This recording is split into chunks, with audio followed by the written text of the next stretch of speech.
1200 दिनों में बनाए जाने वाला टाइटैनिक जहाज सिर्फ 2 घंटे में ही क्यों डूब गया? कभी न डूबने वाला जहाज आखिर क्यों डूब गया? इस जहाज को अनसिंकेबल माना जाता था, फिर इसमें कैसे पानी भर गया? तो आइए जानते हैं इस वीडियो में। वीडियो को पूरा लास्ट तक देखें। तो हेलो दोस्तों, मैं फराज सैयद और स्वागत है आपका मेरे यूट्यूब चैनल पर।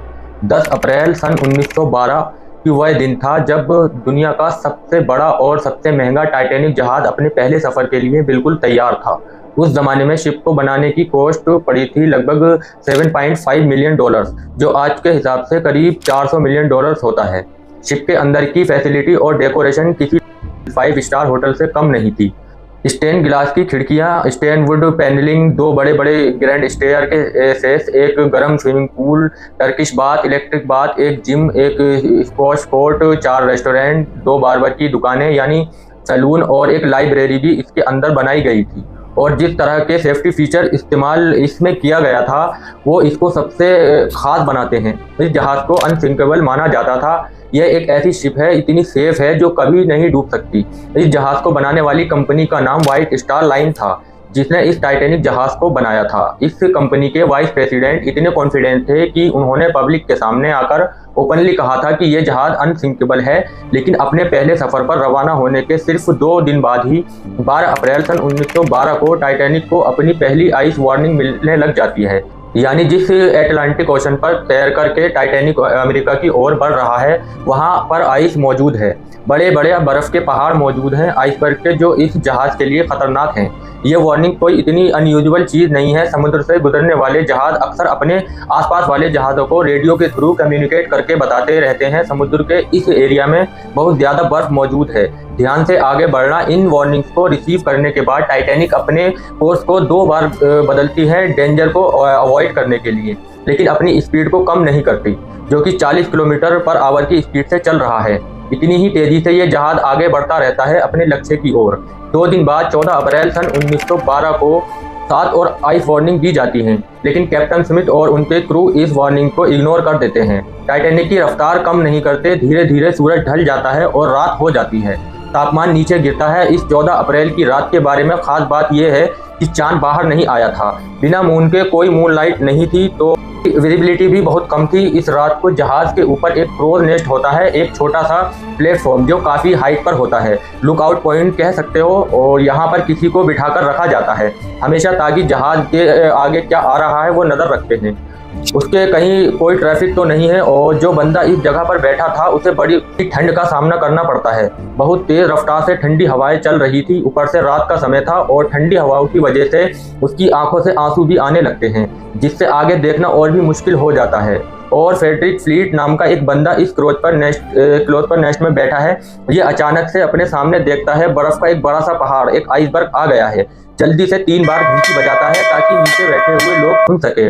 फिर फोन उठाकर नीचे बैठे ऑफिसर को वो कॉल करता है। वो चिल्लाकर कहता है, सामने हमारे एक आइसबर्ग है, जल्दी से जहाज को मोड़ो। फर्स्ट ऑफिसर विलियम ब्रिज पर बैठे इस इंस्ट्रक्शन को सुनते हैं और इंजन रूम को संदेश देते हैं कि जहाज को लेफ्ट डायरेक्शन में मोड़ दो, लेकिन वो बहुत लेट हो चुका था। सिर्फ 1 मिनट बाद जहाज जाकर इस आइसबर्ग से टकरा जाता है। Titanic left port in Southampton, England. Among the passengers were many of the wealthy and influential. The band played the gayest tunes and American ragtime dances. The time was 11:40. The iceberg grazed the right side of the ship. And all of a sudden she lifted up quickly. Everything that was movable was going through her. I didn't think it was realistic because I didn't think it was possible. A big ship like that would sink. ये iceberg कोई छोटा मोटा iceberg नहीं था। Length में 400 feet था, एक football stadium के बराबर बड़ा था, और हाइट में ये क्रोज नेस्ट तक आ रहा था। साइंटिस्ट का अनुमान है कि इस आइसबर्ग का वजन करीब 1.5 मिलियन टन था। आइसबर्ग के साथ ये टकराव टाइटैनिक जहाज के फ्रंट राइट साइड पर होता है। अगर कहा जाए तो बो के पास हुआ। अब बो कौन सा हिस्सा होता है जहाज का? इस फोटो में आप देख सकते हैं कि ये सामने वाला एरिया होता है। बो के ऊपर जो एरिया होता है उसे स्टर्न, और उसके नीचे जो बाहर निकला हुआ पार्ट होता है उसे कील कहते हैं। करीब 10 सेकंड तक ये जहाज आइसबर्ग के अंदर धंसता चला गया और एक बहुत बड़ा डेंट पड़ गया। इसकी वजह से शिप की मेन बॉडी में कुछ छोटे छोटे होल्स हो गए। इस आइसबर्ग का वजन काफी था और ये इतना बड़ा था, इस वजह से इसने टाइटैनिक जहाज को बुरी तरीके से चोट पहुंचाई। कोलिजन के कुछ ही सेकंड बाद कैप्टन स्मिथ और शिप के आर्किटेक्ट थॉमस एंड्रूज तुरंत पहुंचे ये देखने के लिए कि इस जहाज को कितनी चोट पहुंची है। उन्होंने और जब देखा तो वो कंप्लीट शॉक हो गए। इस चीज़ को देखकर इन्हें लगता था कि ये जहाज़ तो अनसिंकेबल है। तो इस जहाज़ के अंदर सेफ्टी फीचर कमाल के थे। दो मेन सेफ्टी फीचर थे जिसकी वजह से इसे ऐसा माना जाता था। पहला, इस जहाज़ के अंदर एक डबल बॉटम हल था। हल जहाज़ की मेन बॉडी को कहा जाता है। डबल बॉटम हल का मतलब है कि दो लेयर्स लगी हैं। अगर नीचे एक लेयर टूट भी गई तो दूसरी लेयर बचा लेगी। और जो पूरी शिप की मेन बॉडी है, जो हल है, उसे 16 अलग अलग वाटर टाइट कंपार्टमेंट में डिवाइड किया गया है। 16 में से 4 कंपार्टमेंट पानी से भर भी गए तो भी जहाज तैरते रहेगा। जहाज को कोई फर्क नहीं पड़ेगा। लेकिन आइसबर्ग से ये जो इम्पैक्ट हुआ था, ये असल में शिप के साइड में हुआ था। तो वो साइड जो डबल बॉटम हल था वो किसी काम का नहीं रहा।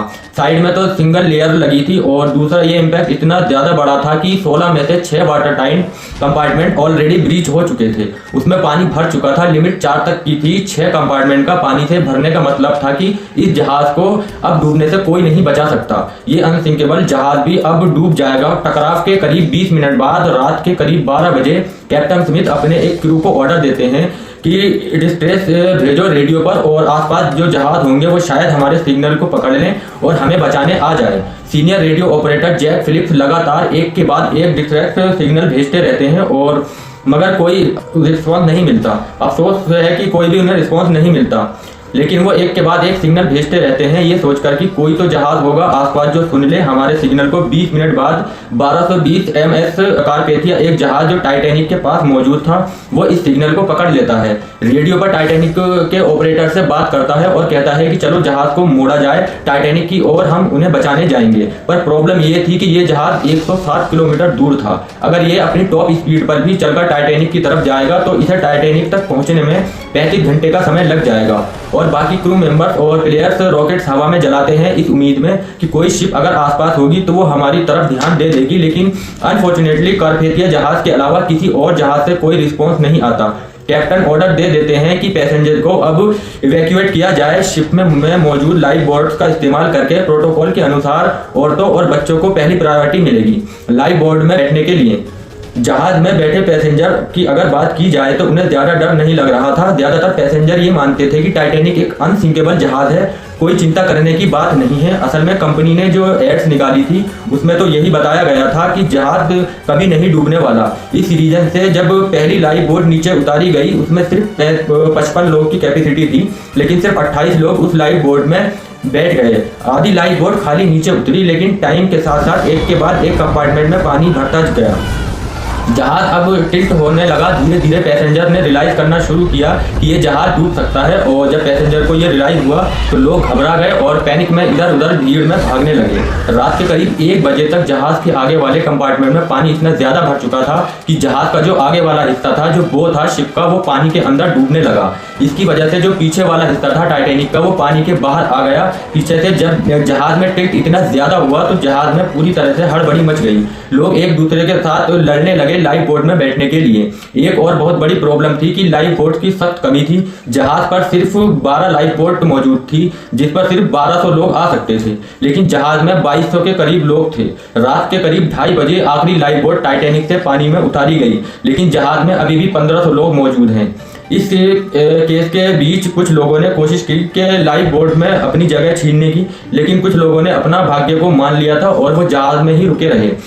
एक आई विटनेस के अनुसार करीब 2 टुकड़ों में टूट गया और फिर धीरे धीरे पानी के अंदर डूब गया। 3 घंटे भी नहीं लगे इस कभी ना डूबने वाले जहाज को पानी के अंदर डूबने में। जो 1500 लोग जहाज में मौजूद थे वो या तो जहाज के साथ पानी में डूब गए या फिर जिन लोगों को तैरना आता था वे हाइपोथर्मिया की वजह से मारे गए। पानी का तापमान -2 डिग्री सेल्सियस था। इस टेम्परेचर पर अगर पानी में गिरोगे तो कुछ मिनटों के अंदर ही ठंड की वजह से आपकी मौत हो जाएगी। टाइटैनिक जहाज के कैप्टन एडवर्ड स्मिथ के बारे में कहा जाता है वो अंत तक अपने व्हील पर ही बने रहे थे और जहाज के साथ डूब गए। एक तरफ लोगों का यह भी मानना है कि उन्होंने सुसाइड कर लिया था गोली चलाकर। RMS कारपेथिया जहाज जो टाइटैनिक के लोगों को बचाने निकला था वो इस लोकेशन पर 3:30 से 4 बजे के करीब 1 घंटे लेट उन लोगों को बचाने के लिए पहुंचता है जो जहाज पर मौजूद थे, लेकिन वो अब तक काफी देर हो चुकी थी और लाइफ बोट में जो 705 लोग निकल गए थे ये जहाज उन्हें सक्सेसफुली बचा लेता है। इस टाइटैनिक के डिजास्टर के बाद बहुत से सवाल उठे, कई कंट्रोवर्सी हुई, कई इन्वेस्टिगेशन कराई गई और फिर कुछ ऐसी अनजान बातें सामने आई जिसको लेकर सब लोग शॉक्ड रह गए। उस रात वहां एक और जहाज मौजूद था, टाइटैनिक से सिर्फ 37 किलोमीटर ही दूर, जो टाइम पर पहुंच सकता था टाइटैनिक में बैठे पैसेंजर को बचाने के लिए। उस जहाज का नाम था SM कैलिफोर्निया। टाइटैनिक के आइसबर्ग से टकराने से सिर्फ 1 घंटे पहले आखिरी मैसेज आइसबर्ग की वार्निंग का SM कैलिफोर्निया की तरफ से ही आया था। उन्होंने कहा था, सावधान रहना, इस समुद्र में बहुत से आइसबर्ग हैं। करीब 11 बजे रात के कैलिफोर्निया जहाज में जो रेडियो ऑपरेटर था उसने अपना रेडियो ऑफ कर दिया था। कैलिफोर्निया जहाज रात के लिए रुक गया था, खतरे को देखते हुए, खतरे को समझते हुए जहाज को रात के लिए रोक रखा था। रेडियो टर्न ऑफ था और यही रीजन था कि उन्हें कोई डिस्ट्रेस सिग्नल नहीं पहुंच पाया इस जहाज तक। लेकिन ये जहाज टाइटैनिक के इतने करीब था, वो पैसेंजर डेक पर मौजूद थे टाइटैनिक में, वो इस कैलिफोर्निया जहाज को देख सकते थे। जब टाइटैनिक पर मौजूद ऑफिसर पैसेंजर को लाइफ बोट में बिठा रहे थे तो एक ऑफिसर ने दूर देखकर कहा भी था कि वो देखो, एक जहाज दूर दिख रहा है, वो जल्द ही हमें बचाने पहुंच जाएगा, इतनी चिंता करने की जरूरत नहीं है। लेकिन ये कैलिफोर्निया जहाज तब भी नहीं पहुंचा जब रॉकेट्स उड़ाए गए और प्लेयर्स फेंके गए। रात के करीब 12 बजे कैलिफोर्निया जहाज पर जो क्रू मेंबर्स मौजूद थे उन्होंने रॉकेट्स को देखा भी था उस टाइटैनिक से निकलते हुए। उन्होंने अपने कैप्टन को भी इन्फॉर्म किया था, जो कैप्टन लॉर्ड थे उस जहाज पर। उन्होंने कहा, ये कोई सिग्नल नहीं, टाइटैनिक में अमीर लोग जाते हैं, वो पार्टी कर रहे होंगे। अगर उस रात कैलिफोर्निया जहाज के कैप्टन लॉर्ड ने इस रॉकेट्स और प्लेयर्स को सीरियसली लिया होता तो टाइटैनिक में मौजूद लोगों की जान बच सकती थी। अगले दिन सुबह जब रेडियो ऑन करते हैं तब इन्हें SOS कॉल्स मिलती हैं टाइटैनिक से और ये वहां पर पहुंचते हैं, लेकिन तब तक बहुत देर हो चुकी थी। उन्हें सिर्फ डेड बॉडी पानी में फ्लोट करती हुई, पानी में तैरती हुई मिलती हैं। इतने बड़े डिजास्टर के पीछे सिर्फ इन एक आदमी को ब्लेम नहीं किया जा सकता, और भी काफी लोगों की गलतियां थी, जैसे कि जहाज में सफिशिएंट लाइफ बोट्स नहीं थी, क्योंकि जिस कंपनी ने जहाज को बनाया था उनका मानना था कि ये जहाज तो कभी डूब ही नहीं सकता, इस जहाज पर लाइफ बोट्स की क्या जरूरत है। इसके अलावा टाइटैनिक के जो कैप्टन थे उन्होंने सेफ्टी ड्रिल तक कंडक्ट नहीं करवाई थी। जिस दिन टाइटैनिक आइसबर्ग से जाकर टकराया था उस दिन एक सेफ्टी ड्रिल होनी थी, लेकिन कैप्टन ने वो कैंसिल कर दी, ये सोचकर कि इस जहाज पे क्या जरूरत है, ये तो अनसिंकेबल जहाज है। और अगली बड़ी गलती ये थी स्टीयरिंग व्हील पर मौजूद स्टीयर उस रात जब ऊपर से संदेश आया कि सामने एक आइसबर्ग है, तो जो ऑफिसर डेक पर मौजूद थे उन्होंने इंस्ट्रक्शन दिया कि जहाज को लेफ्ट साइड की ओर टर्न कर लो।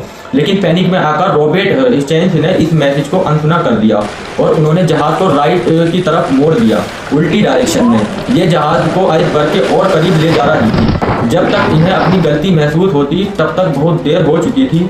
एक इंक्वायरी में यह भी पता लगा कि टाइटैनिक को इतनी सारी वार्निंग दी गई थी कि आइसबर्ग है, इस जगह पे आराम से चलो, ध्यान रखकर चलो, लेकिन फिर भी ये फुल स्पीड पर आगे बढ़ रहे थे।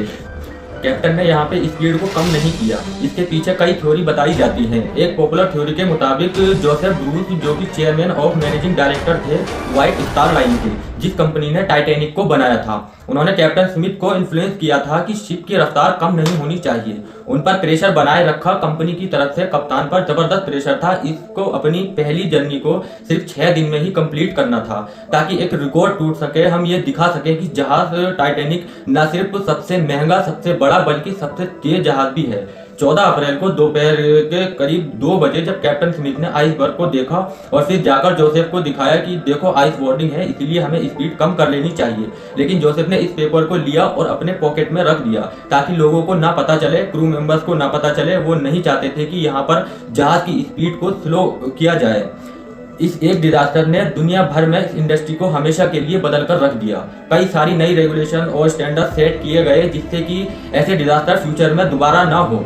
सन 1914 में एक इंटरनेशनल आइस पेट्रोल को बनाया गया जिससे कि आने वाली शिप्स को हमेशा वार्न किया जा सके जो आइसबर्ग उनके पास में आ रहे हैं। International convention of safety of life at sea यानी SOLA ऐसे एक ट्रीटी साइन की गई जिसने नए स्टैंडर्ड सेट किए शिप्स को लेकर, जैसे कि एक लाइफ बोट रेगुलेशन बनाई गई।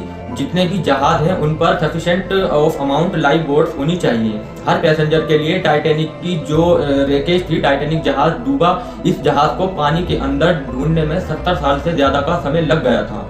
तो दोस्तों आज के वीडियो में इतना ही। अगर आपको वीडियो पसंद आया हो तो वीडियो को लाइक करें, शेयर करें और चैनल को सब्सक्राइब करना ना भूलें। तो मिलते हैं आपसे एक और नए वीडियो में। वीडियो को यहाँ तक देखने के लिए आपका बहुत बहुत शुक्रिया।